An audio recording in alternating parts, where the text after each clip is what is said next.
We are right in the middle of a 3-week series during which we are getting to know God better in the ways that we sang just a little while ago. Last week, we got to know God a little bit better as the Waymaker, and I hope that God has been showing you many different ways that He is the Waymaker in your life. This week, I'm very glad He's the Waymaker for me this morning. I got in my truck to come here this morning, and it just went click. The engine didn't start, and so I'm like, oh, I can't take that today. So I stole my wife's car, and I drove it here this morning. She wasn't ready to go yet, so she had to stay home. And so thankfully, God has also provided a way maker for her to be able to be part of this service today online. And so very thankful for everybody who's online with us today as well. But Waymaker and miracle worker last week. Today we want to get to know God as the promise keeper. Anybody here want God to keep His promises? I want God to keep His promises. In fact, we kind of search for evidence and indicators that God is keeping His promises, and we kind of run to those promises that He gives us. It's interesting, this week I read that on the website BibleStudyTools.com, they track who is searching for what on that site. And they said this year, out of all of the verses in the Bible, there are 10 that rose to the top as far as frequency is concerned. How many people searched for those verses more than any other verses in all of the Bible? So out of 31,100 some odd verses, these 10 rose to the top, as they normally do, because all 10 of those have to do with God's promises. And people love to hear what God has promised them, and they claim those promises over their lives. The number one most searched verse this last year was a verse that we actually looked at last week, a promise that God made in Jeremiah 29:11, that I know the plans I have for you, plans to prosper you, not to harm you, but plans to give you hope and a future. Number one search verse, because people want that promise from God. The second most searched verse, according to their website, also contains a promise. In fact, because of the comforting promise that accompanies the I am being one's shepherd, David wrote Psalm 23. And in Psalm 23, verse 1, according to the contemporary English version, the Lord is my shepherd, therefore I will never be in need. Because He promises to provide green pastures, still waters, abundantly prepared tables, cups of blessing that overflow, lives filled with goodness and mercy, as the rest of the psalm continues to detail. That's a promise from God. And the Apostle Paul basically said the same thing, less poetic but more straightforward, in the fifth most searched verse, according to that website, found in Philippians chapter 4, verse 19, which says, my God will supply all of your needs according to His riches and glory. But at the risk of pouring cold water on those warm, fuzzy thoughts and feelings, what about when God doesn't provide a need for you? What about those times when you have needs that have gone unmet? The Apostle Paul said, my God will supply all of your needs. So then what's going on when you feel like your needs aren't being met? 7 verses before Paul wrote that, in Philippians chapter 4. Philippians 4:12, the Apostle Paul actually said, I know what it is to be in need. He said, there's times in my lives where I have not had all of my needs met, and there have been extended periods of time in my life where that has been true. In fact, he detailed that in 1 Corinthians chapter 11, verse 17. He said, I have often gone without sleep. Anybody here need sleep? We all need sleep, but Paul said there's been many occasions in my life where I've gone without sleep. That need didn't get met. I have known hunger and thirst and have often gone without food. Anybody here need water and food? Yes, we all do, because we can't live without water and food. But Paul said there have been times where I didn't have that need met. I have been cold and I have been naked. Anybody here need clothes? We all do. Paul said, there have been times in my life where those needs have not been met. And you know what? It was true of David too. The guy who wrote Psalm 23 and said, the Lord is my shepherd, I'll never be in need. And yet there were times where he had needs. There were times where there weren't green pastures because he was forced to live in the desert because people were trying to kill him. There were times where he didn't have those abundantly prepared tables overflowing with food because he was living in a cave where he couldn't reach the food. There were times where he went naked and he went hungry and he was cold and he wasn't provided for either. So how can we reconcile their painful experiences with the promises that God gave them and they even passed on to others? Exodus chapter 16 records Israel's struggle with that very paradox. Two seemingly incongruent facts when I am is shepherd, yet I am hungry. The great I am promised to meet every need the Israelites would have when he told them, I am leading you out of slavery. I am taking you away from the bondage in Egypt, and I'm going to take you to a new place where all of your needs are going to be met, and I'm going to meet your needs along the way. That's basically what God said in Exodus chapter 3, verse 17. This is right before they departed. God said, I have promised to bring you out of your misery in Egypt and into a land flowing with milk and honey. I promise to meet all of your needs. And yet, a mere 30 days later, just 30 days later, the people of Israel found themselves in such a needy situation that it says in Exodus chapter 16, verses 2 and 3, in the desert, the whole community grumbled. All of them were grumbling because there was a problem. If only we had died by the Lord's hand in Egypt.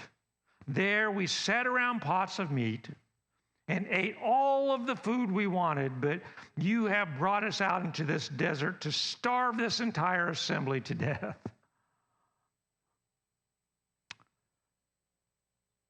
And so they were struggling with that paradox of God is the promise keeper, yet I have needs. So how do we rectify that whole thing? Well, their struggle and God's response to their struggle and their not knowing how to put that together provides for us 5 ways to know the promise keeper, to know God as the promise-keeping God. Way number 1, we have to adjust our perception of God's promises. We have to adjust our perception of our problems. We have to adjust our perception of what we're seeing and what we're feeling and what we're experiencing. In fact, we have to adjust our perception of everything. That's really basic to everything when we have to encounter when we are under God's direction.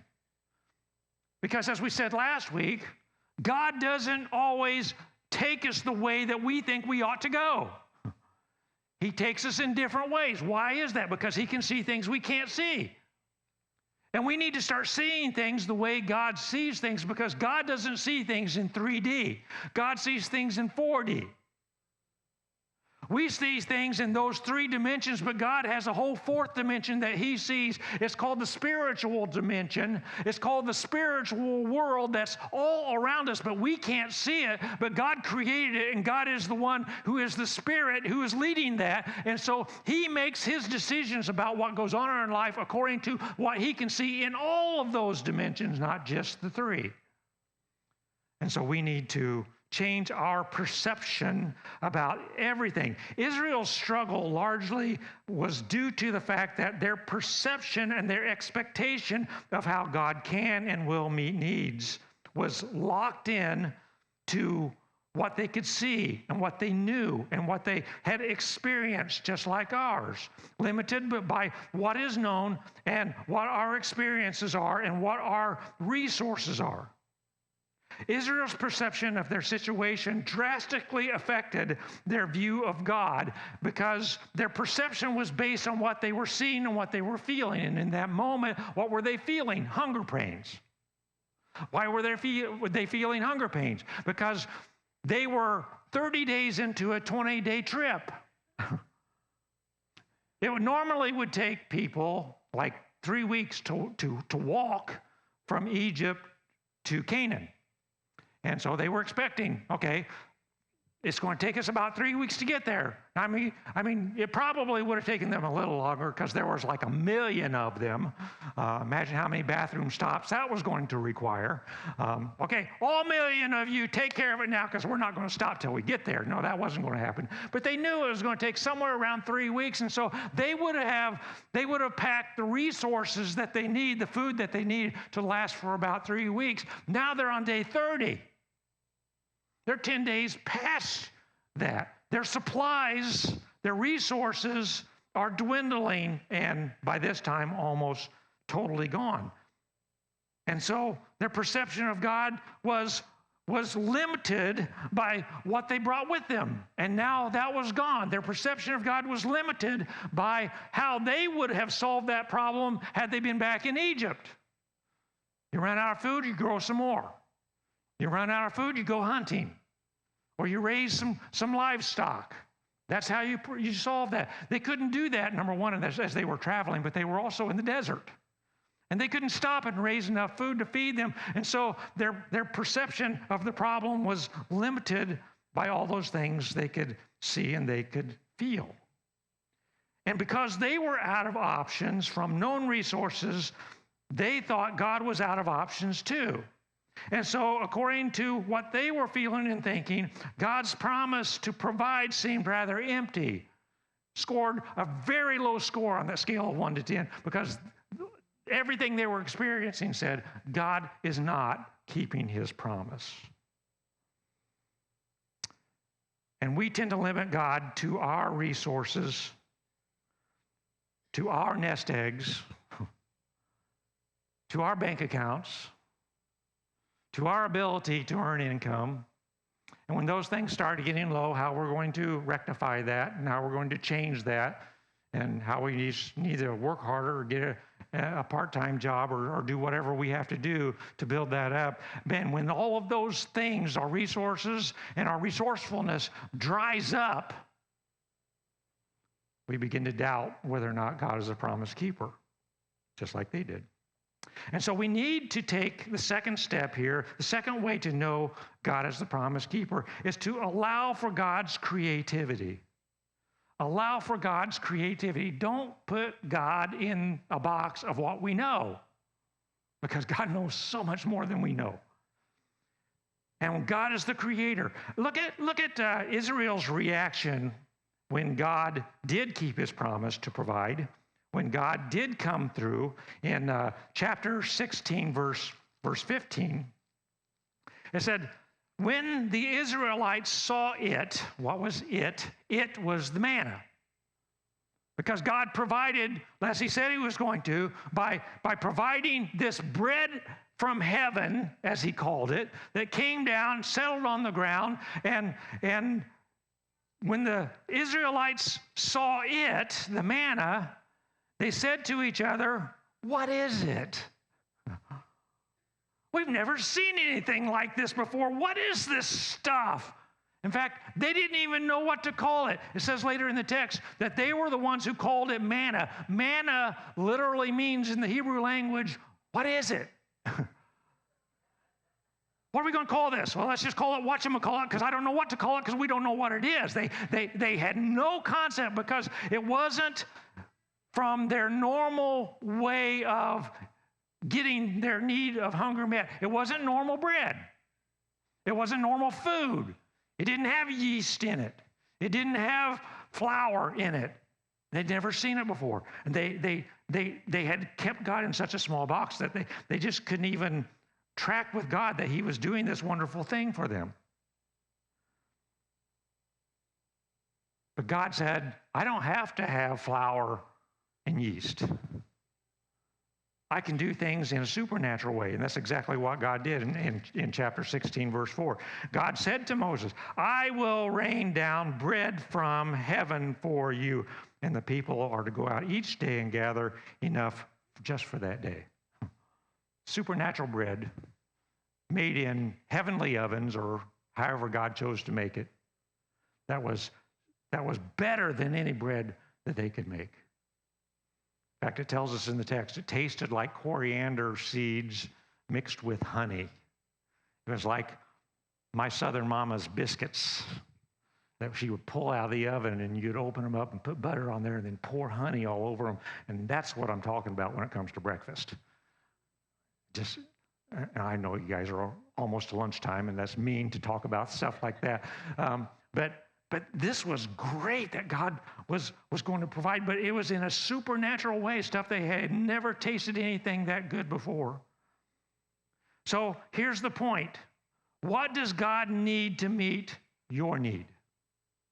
What does God need to meet your need?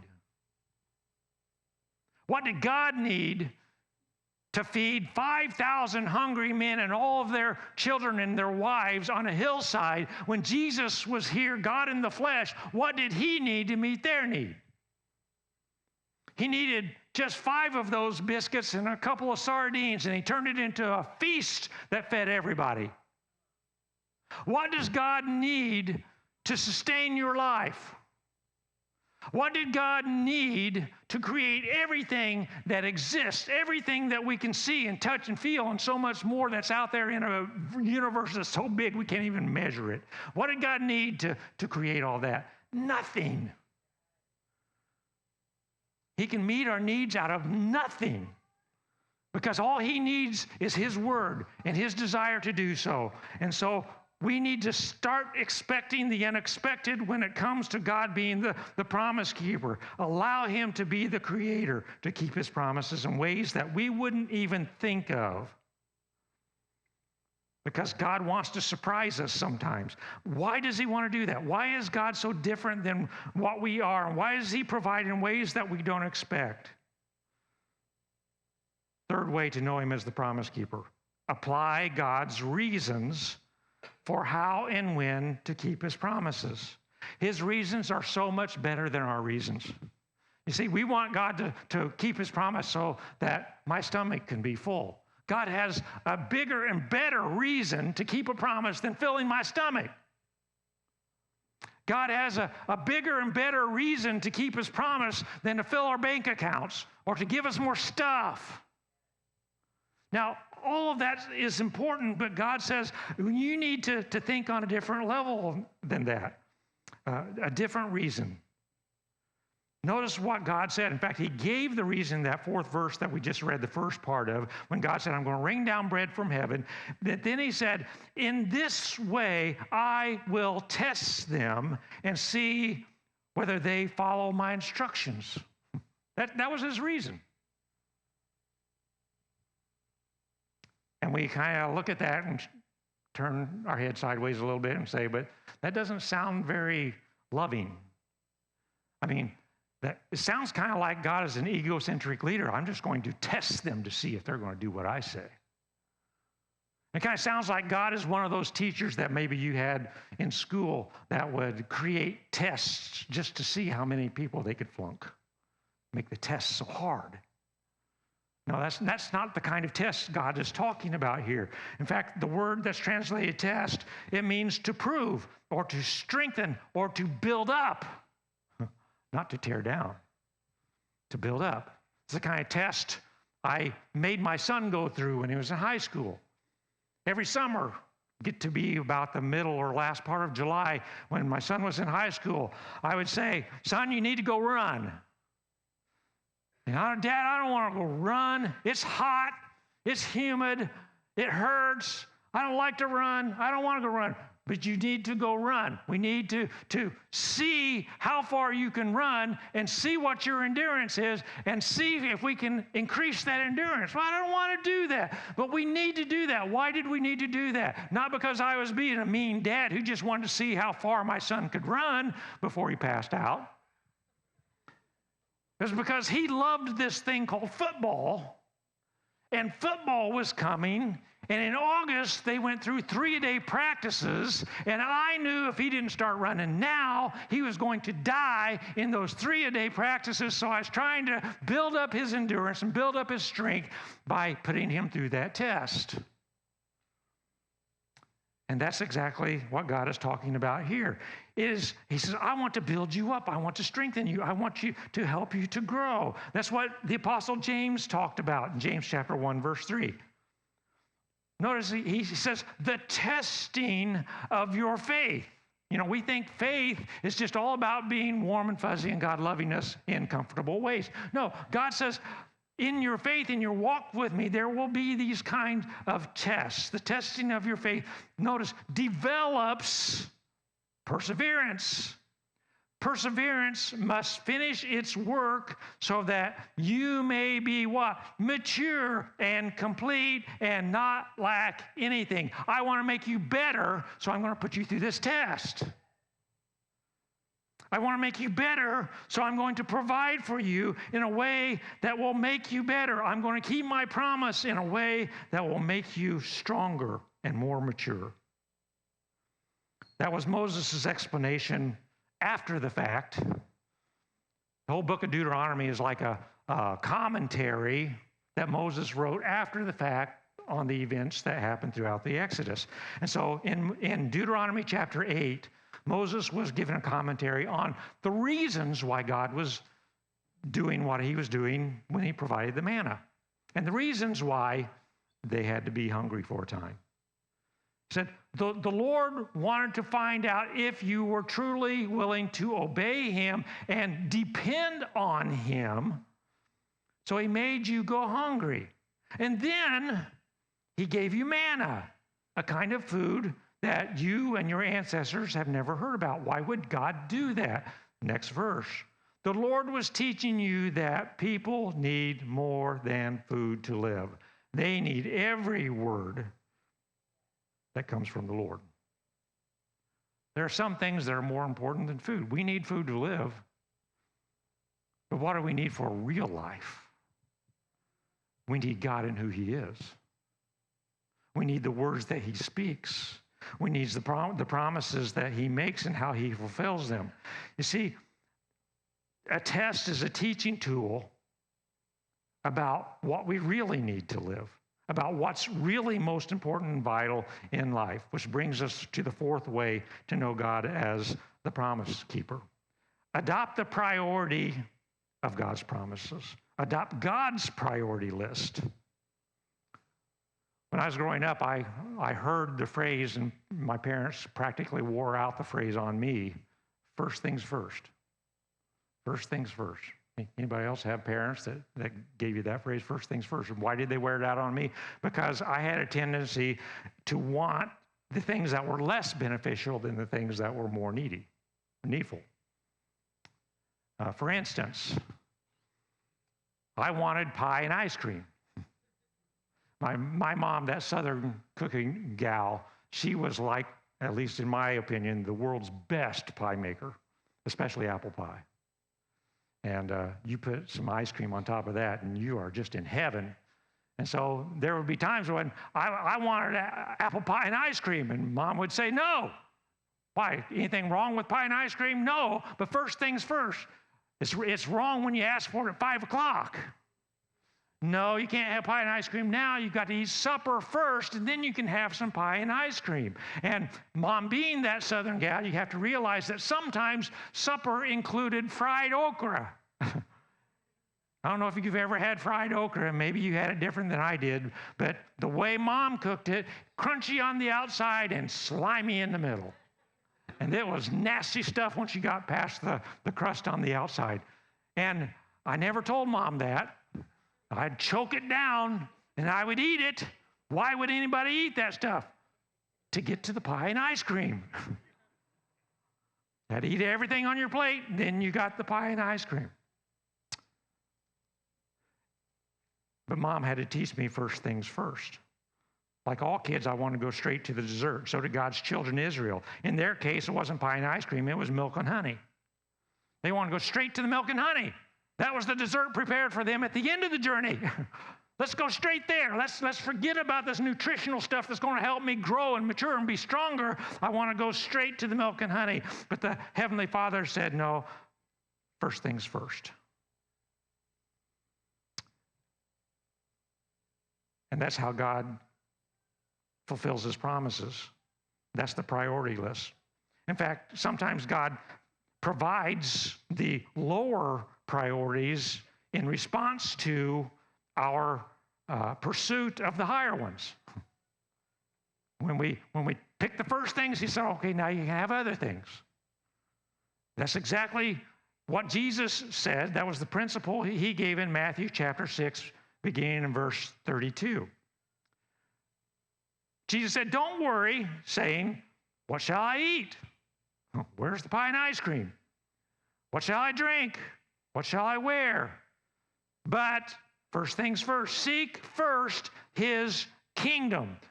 First priority for you, make him the king of your life. Let him be Lord. Let him lead. Let him be the decision maker. Let him be the one who is taking you where he needs to take you.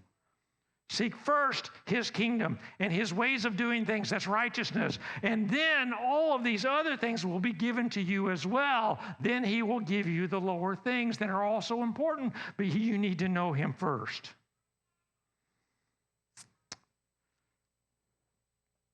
And so that was the first priority that God set for his people then, and he does that now. Notice what it says in verse 9. Before the manna even came, God was showing them the priority list of what they really needed to take care of first.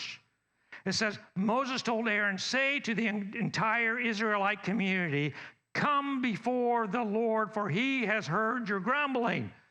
He's heard that you're hungry. He knows you're hungry. He's going to provide for your hunger, but there's a first thing that you need to do. You need to come before the Lord.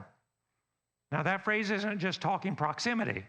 Although it was kind of for them, because God was visible in the pillar of cloud and fire. And so if they were going to come worship God, they would just go to the pillar, because that's where God was. But God was talking about the concept of come before me in worship.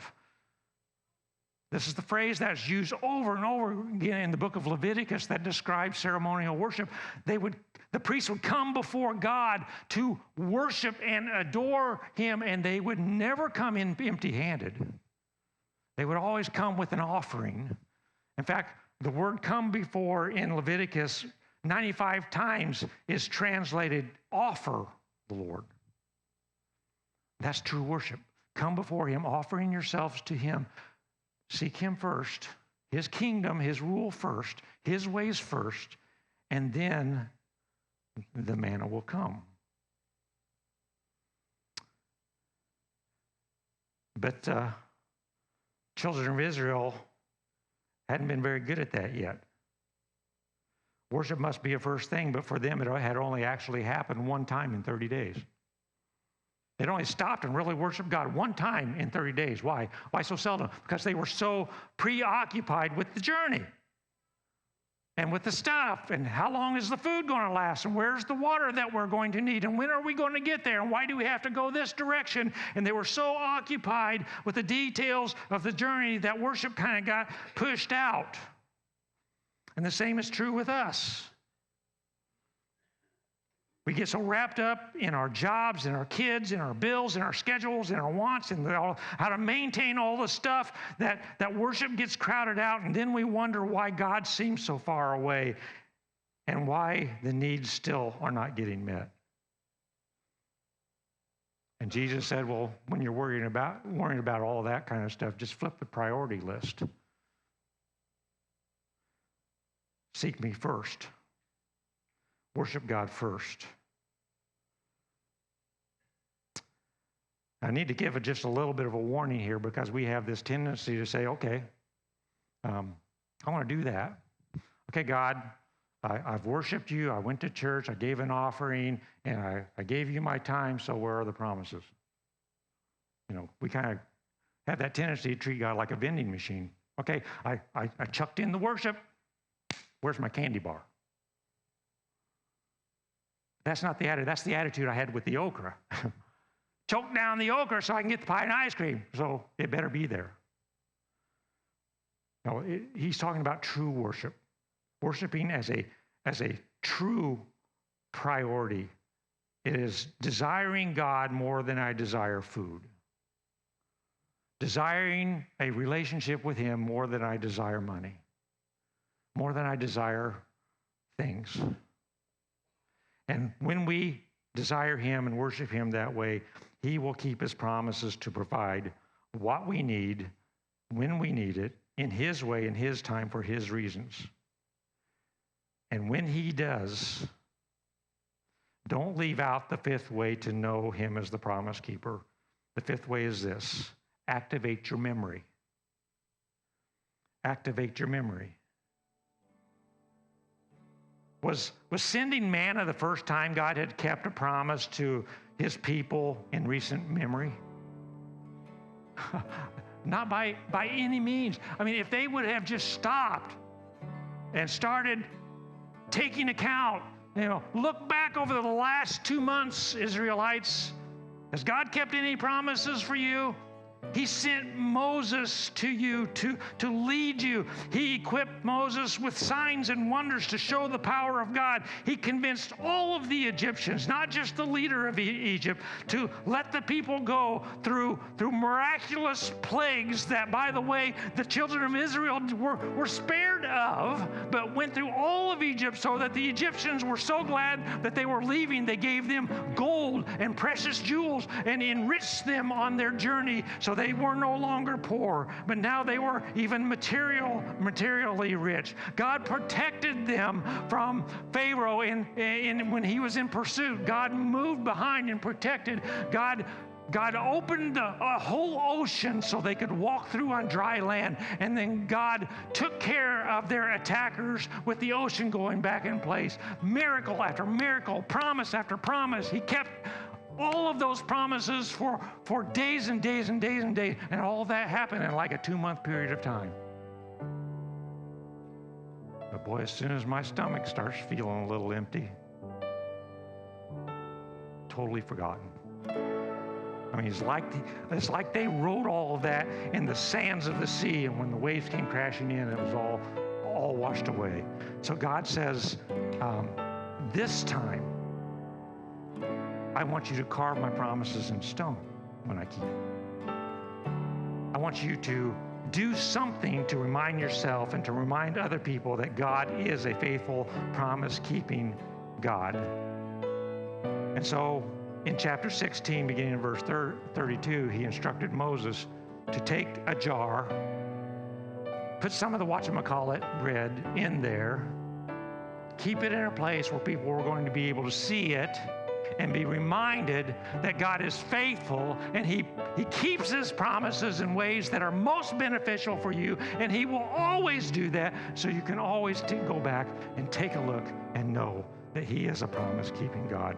Don't just write it in the sand. Carve it in stone. Do you realize how many ways God has kept the Philippians 4:19 promise that he will supply all of your needs just in the last 24 hours? I mean, stop and think about it. Just in the last 24 hours. I know you're all hungry for lunch today, but did you get any yesterday? Did you get some food yesterday?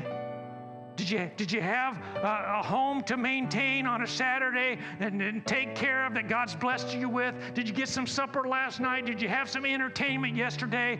Did God meet all those needs in your life? Was there any shortage of the food from your cupboards and in your refrigerator? Did you go to bed last night and have to sleep on a rock?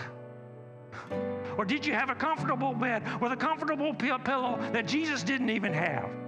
Did God let you fall asleep and rejuvenate your body last night? Was God faithful enough to wake you up this morning that you were still breathing and God was providing the oxygen in the air for you to breathe this morning? Did God give you some breakfast?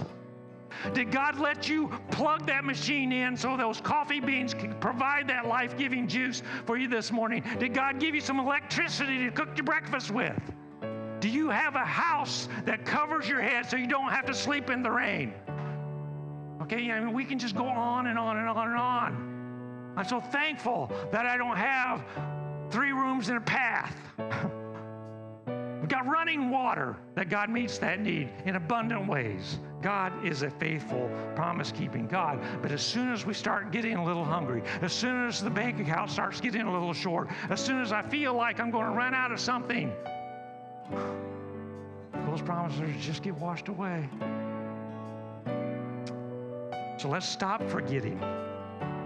Let's do some things to carve God's faithfulness in stone. So the next time you don't think you see or feel him working, you'll still know he is the promise keeper.